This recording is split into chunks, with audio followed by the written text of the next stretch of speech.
По повод 7 септември, денот на ослободувањето на Кочани и 8 септември, независноста на Република Македонија, во организација на фудбалскиот клуб Кочани на стадионот Никола Мантов се одржа 10-тиот јубилеен фудбалски турнир за пионери генерација 2001 и 2002 година.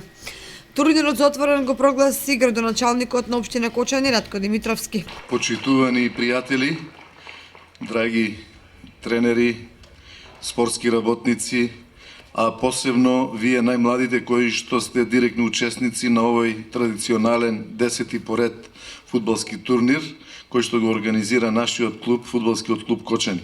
Добре дојдовте во Кочани, добро се чувствувајте во Кочани, да победи оној кој што е најдобар, кој што ќе постигне највеќе голови, кој што ќе победи, меѓутоа највеќе од се да победи другарството, дружењето помеѓу вас.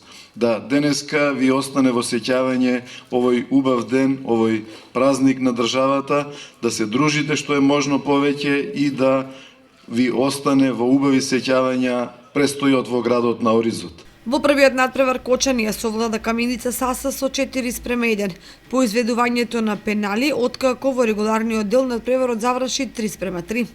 Во вториот надпревар Вардар славеше над Слог 1934 со резултат од 2:0. Во борбата за третото место рударите од македонска Каменица совладаа Слог 1934 со резултат 4:3. И додека во финалето супериорниот Вардар го победи домаќинот Кочани со резултатот 5:0. На првопласираните три екипи организаторот им додели пехари и дипломи. За најдобар голман на турнирот е прогласен голманот на Каменица Саса Роберт Манасиев. Најдобар стрелец е Јован Манев од Кочани, а титулата за најдобар играч му припадна на Хардин Речица од екипата на Вардар.